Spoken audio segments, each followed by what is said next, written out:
Всем привет, ребят! Добро пожаловать на мой канал, рад всех вас видеть. И сегодня мы с вами сделаем обзор приложения того, которое мы с вами будем писать на протяжении следующих нескольких роликов. Сколько роликов будет по этому приложению, я не знаю, так как я хочу сделать не один большой, как всегда, а серию. Насколько это затянется, я еще пока не знаю. Так, давайте знакомиться с приложением. Сразу скажу, что это приложение будет full stack приложением. То есть здесь мы будем писать и backend, и frontend. По стеку на бэкенде мы будем использовать Nest.js, базу данных будем использовать Postgres, и для связи всего этого будем использовать TypeORM. По поводу фронта у нас будет обычный React. Конечно же, эти все проекты мы с вами будем писать на TypeScript. Для того, кто не знает, что такое TypeScript, кто не знает, что такое Nest, что такое Postgres, этот ролик, скорее всего, будет сложным. Я, как всегда, стараюсь все сделать максимально простым языком. Я буду стараться сделать здесь простые вещи. Я очень сильно не усложнял код, но есть моменты, когда я делал сложные вещи, которые будут тяжелы для понимания. Но я их решил добавить, чтобы просто вы могли с этим познакомиться и как-то уже начать, может быть, даже и работать с этими технологиями, потому что Nest очень крутая технология, я всем ее рекомендую, и как минимум ознакомиться с ней, хотя бы посмотреть просто, как это все работает, лишним точно не будет. А теперь давайте посмотрим, что у нас есть. У нас есть вот такое вот приложение, которое я уже открыл у себя на localhost. И мне тут говорят, что чтобы пользоваться сайтом, мне нужно залогиниться. Давайте мы нажмем Press to Join. Нас перекидывает сразу на форму регистрации. Если бы у нас аккаунт уже был, есть кнопочка, чтобы эту форму поменять на форму логина. Но поскольку у нас такого аккаунта нет, то давайте мы создадим его. Сделаем тест собака@gmail.com и пароль 1, 2, 3. Я сделаю 6 символов. Нажимаю Submit. И мне пишут, что аккаунт был создан. Теперь я могу... давайте еще раз. Теперь, когда у меня такой аккаунт уже есть, я нажимаю еще раз Submit. И мы видим, что этот email уже используется. Теперь, когда мы успешно зарегистрировались, мы можем залогиниться. Нажимаем кнопочку, что у нас уже есть аккаунт. Данные сохраняются. И нажимаем Submit. Все, мы зашли. Видим, что мы в системе. У нас появилось меню. У нас появилась кнопочка Logout. И у нас есть какая-то ссылочка. Давайте посмотрим, что у нас тут, из чего вообще состоит приложение. У нас приложение состоит из главной страницы, с страницы транзакций и с категориями. У нас это приложение по управлению своим бюджетом, таким импровизируемым. И давайте потихоньку начнем и зайдем в транзакции. Переходим в транзакции, и мы видим тут вот такую формочку, где мы можем написать заголовок, количество, какие-то категории выбрать и выбрать, что это доход или расход. Также пока у нас форма не заполнена, у нас кнопочка заблокирована, все нормально. Справа мы видим, что total доход и total расход. Ну давайте мы что-нибудь придумаем. Нам говорят, что прежде чем продолжать, создайте, пожалуйста, сначала категорию. И давайте мы создадим категорию. У нас будет, допустим, категория зарплата. Нажимаем Create. Сразу, когда создадим категорию, мы уже переходим в вкладочку категорий, потому что мы хотим больше сделать категорий, поэтому давайте, у нас что-то будет какой-нибудь gift. Еще у нас будет тут что-нибудь по типу, давайте, shop. Что тут еще может быть? Давайте пока так оставим. Дальше. Что мы еще можем делать в категориях, поскольку мы сюда уже добрались? Когда мы наводим на какую-то категорию, у нас есть два значка. Удаление категории и редактирование. Давайте мы пробуем удалить gift. Я нажимаю на крестик. Все, категории нету. Ее нету. Но давайте мы ее добавим обратно. И давайте напишем как-нибудь с ошибкой.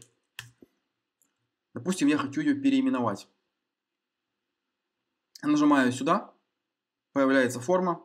Я скажу, что давайте, это будет категория называться просто gift.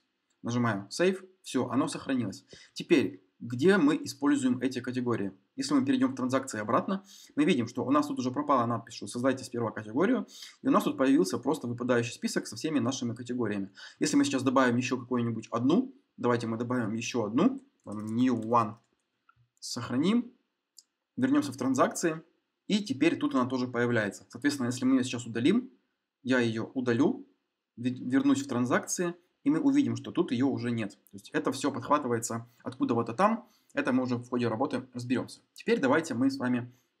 Допустим, что у нас есть зарплата за апрель, допустим, $1200. Я говорю, что это salary, я говорю, что это income, то есть доход. Нажимаю submit, все, мне пишут, что income created, вот, апрель, $1200, категория, дата, и можно ее удалить. И сразу мы видим, что у нас есть какой-то график вот тут, где у нас сразу отображается общее значение. То есть давайте еще за март добавим что-нибудь. Давайте в марте, допустим, мы ничего не делали, не хотели ничего делать и заработали всего лишь $700. Я говорю submit. Можем видеть, что более новые транзакции у нас идут на первом месте, более старые внизу, как все и должно быть. И мы видим, что у нас, в принципе, это тоже динамически работает. Теперь нам нужно добавить какой-нибудь расход. Давайте мы добавим там арендную плату. Мы там, допустим, снимаем квартиру за $500 в месяц. У нас нет такого. Или давайте сделаем новую категорию. Отсюда мы можем тоже добавить категорию. Допустим, rent. Все, она у нас тут есть. Возвращаемся сюда. И давайте мы скажем, то, допустим, это будет house за $500. И это у нас аренда. Я ставлю, что это расход. Нажимаю submit. И мы можем видеть, что у нас и график работает, и тут все работает, и тут тоже, в принципе, все работает. Что если мы, допустим, еще раз продублируем, еще раз нажму 500, income created, все нормально, но, допустим, это была ошибочная, и я хочу ее удалить. Я нажимаю удалить, все, у нас транзакция удалена, здесь данные изменились, график изменился. Чтобы убедиться в этом, давайте я сделаю вот так. Нажму expense, и мы видим, что график сразу, опа, поехал. То есть у нас расходы превышают доходы, что не есть хорошо. И еще, что вы тут могли заметить, у нас тут есть некая пагинация. У меня там выставлено, что у нас, давайте, по 5 элементов показывается на страничке, поэтому давайте я натыкаю вот так и вот так. И мы видим, что у нас куча всяких элементов, у нас, в принципе, тут все отлично считает, отлично работает, график тоже работает. И давайте поехали по пагинации. То есть мы спокойненько себе, видите, данные меняются, мы спокойно тут передвигаемся, все работает. Если некуда идти, у нас заблокировано. Если есть куда идти, то у нас разблокировано. И мы можем это все переключать, и все отлично работает. Если мы сейчас будем удалять все эти истории, у нас график автоматически, видите, после каждого удаления перерисовывается, тут значения изменяются. И вот таким образом это все работает. В принципе, наверное, из основного это все. Тут я ничего не добавлял. В принципе, наверное, да, это из обзора все. Вот такое вот приложение мы с вами напишем. Повторяю стек. Backend это Nest.js, PostgreSQL база и TypeORM для управления, для связи всего этого. На фронте у нас React. Ну и все, конечно, пишем с TypeScript. И, ребят, что я хочу вам посоветовать еще перед просмотром данной серии роликов. Ну, в первую очередь, конечно же, подписаться на канал. То есть, это даже тут нечего объяснять. А вторым моментом я вам предлагаю следующее. Поскольку мы в этом проекте будем использовать разные технологии, то я вам рекомендую в первую очередь посмотреть ролик про Redux Toolkit. Он 22 года. Он там год назад вышел, но в принципе он актуален до сих пор, там ничего не поменялось. И потому что мы будем использовать в проекте немножко Redux Toolkit, поэтому с ним бы лучше быть немножко знакомым. Также, помимо Redux Toolkit, я рекомендую ознакомиться вам немножко с Tailwind CSS, как он работает, потому что мы будем использовать Tailwind CSS для написания стилей нашего приложения.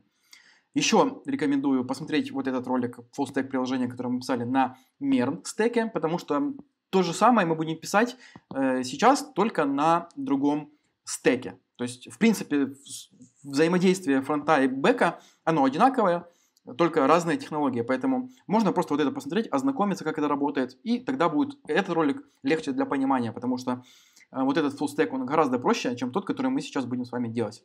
И крайнее, что я еще рекомендую перед просмотром этого ролика, который будет, этих роликов, которые будут, это еще ознакомиться с React Router DOM версии 6.4 и выше. Потому что мы будем конкретно использовать этот роутинг, мы будем конкретно использовать все фишки, которые, ну не все, конечно, но основные фишки, которые он предоставляет, мы будем это использовать для нашего приложения. Смотрите, ребятки, конечно же, это все будет бесплатно на Ютубе. Вы сможете повторить, если вы повторите за мной точь-в-точь, то у вас все будет так работать, потому что все технологии, которые мы тут использовали, это все абсолютно бесплатные технологии. И только лишь благодаря просмотру ролика и повторению за мной вы сможете это все написать без проблем. Но для тех, кто хочет получить готовый код, чтобы там свериться или еще для чего-либо, то его можно получить за символическую подписку на Patreon. И там я выложу архив со всем кодом, который вы сможете скачать и там сравнивать, не знаю, зачем вам нужен код. Просто вот так вот. Я думаю, для вас это не сложно, а мне будет приятно, потому что на этот ролик я потратил 3 недели, и это довольно-таки сложно объяснить тот материал, который будет в этом ролике. Поэтому я надеюсь на ваше понимание. Кто хочет получить код, подписывается. Кто не хочет, просто можете поставить лайки. Это тоже будет прекрасно. А на этом вступительная часть подходит к концу. И давайте уже в следующий ролик знакомиться и начинать разработку.